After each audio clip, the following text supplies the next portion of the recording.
what you call Shambra. So today will be a little bit easier. We're going to invite in now our guest for the day. Will join us for the next few segments. Our guest will be around you. He's come next few months, be with you. Some of you have worked directly with our guest in a previous lifetime. Some of you have studied our guest and their teachings and their understandings. So our guest comes in today in a place of honor.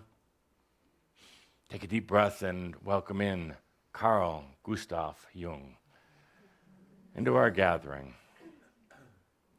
He's been longing to return, to come back and join us up front like this. He is not reincarnated back to earth, but will be soon.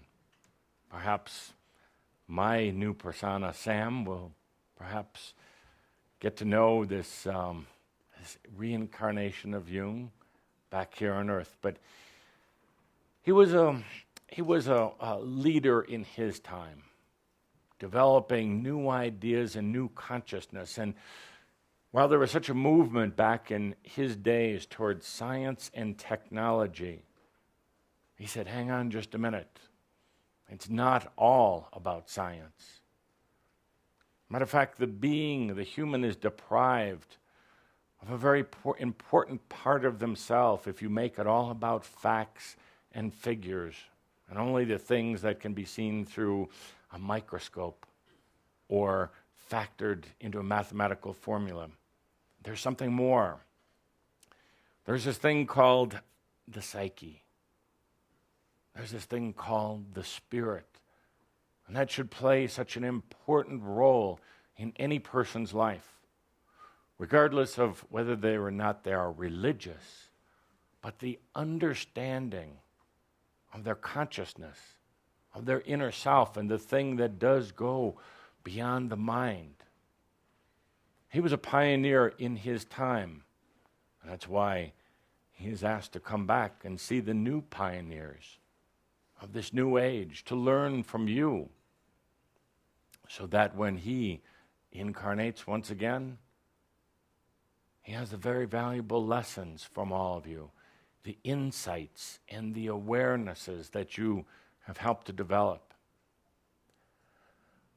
Carl came in also at an important time in his lifetime, although not nearly as large as the changes you are seeing right now. Dear Carl, like most good young Swiss boys, had to study hard, had to recite and memorize and hit the books. His father, a preacher, wanted him to be a good student and a successful person in life. But there was always something in Carl that caused him to resent and resist the studies, much more so than other boys his age, 8, 9, 10 years of age. Even though he could discipline himself, even though he studied hard and got somewhat good grades, there was part of him that was beginning to get angry, beginning to resent any of this studying. He wanted to go off in his daydreams. He wanted to feel his intuition. He wanted to connect with his spirit. But you can imagine, as a young boy, how difficult that was to talk about when the order of the day was getting good grades. As the only son and the only child in his family, getting good grades so he could be successful, carry on the family name. But he set up an interesting little situation for himself, as many of you did when you were younger also. I'm going to ask you to allow yourself to remember an event in your life that occurred when you were in the age range of, let's say, 7 to maybe 12 or 13 years of age. Something traumatic happened to change the course, to open you up. For Carl, it was an argument with some of his other classmates one day. It got a bit nasty, using not so nice words with each other. Carl held back, trying not to get angry, even though he could feel his face getting red and his fist clenching, until one of the other schoolmates, a boy much larger than he, happened to make an inappropriate comment about Carl's mother. Now, some of you know what that's like. But in this case, it was real. For Carl's mother had severe problems with depression, anxiety. She was sent away quite often, locked away on a few occasions. And the separation from his mother was deep in Carl's heart and mind, his caring for her, but also his embarrassment about her.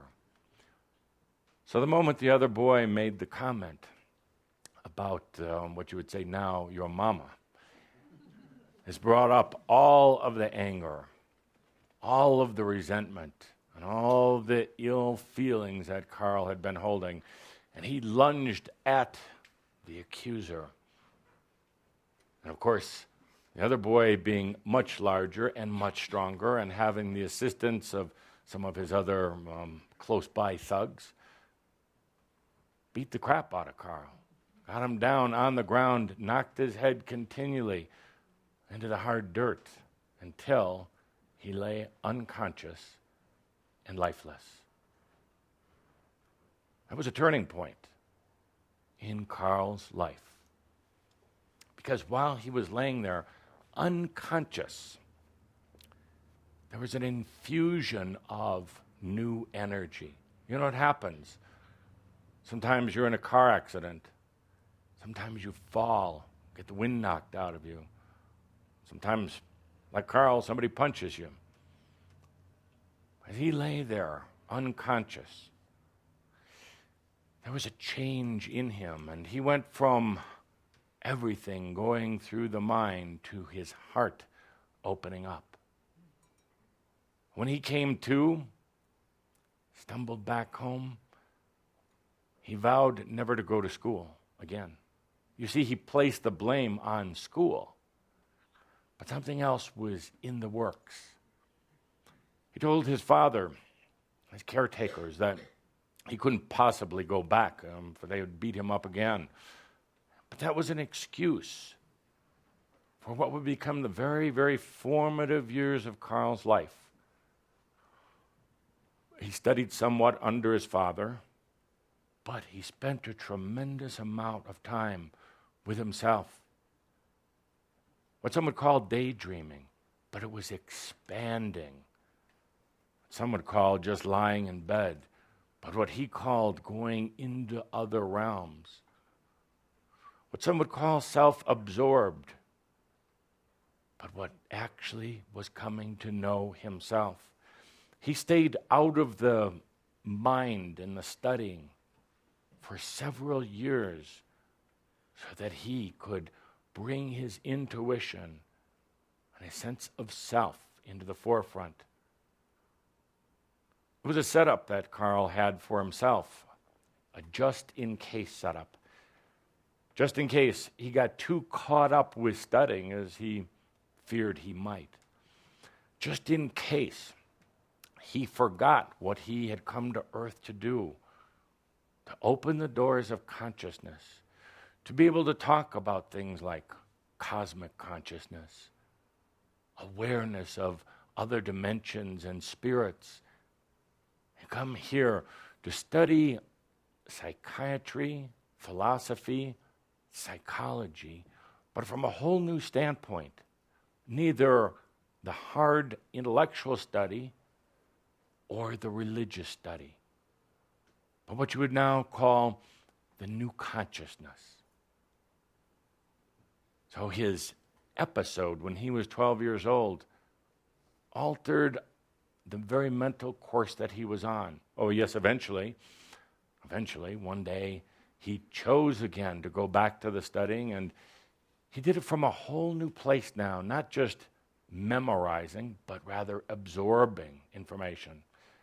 Not doing it just so he could get good grades and go to a good school, but because he was now immersed in the study of human consciousness, human history, and human potentials.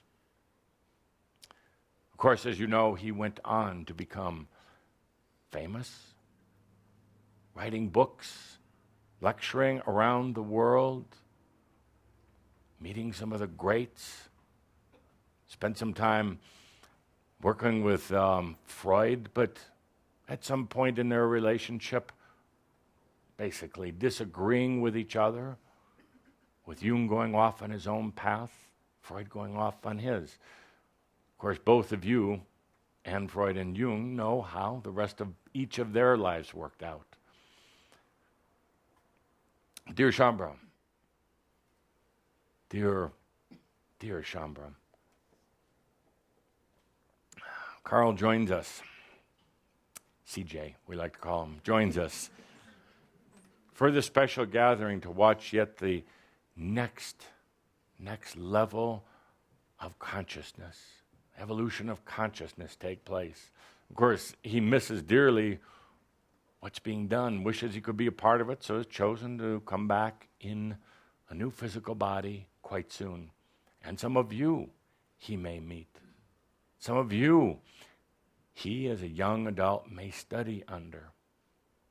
Some of your books he may read. Some of your paintings and your inventions he might become familiar with. So it's indeed an honor to have him back, the pioneer of the new consciousness of a time past, coming to visit the pioneers of the new consciousness now. What an honor. Let's take a deep breath. And let's get into Tobias's timely tips.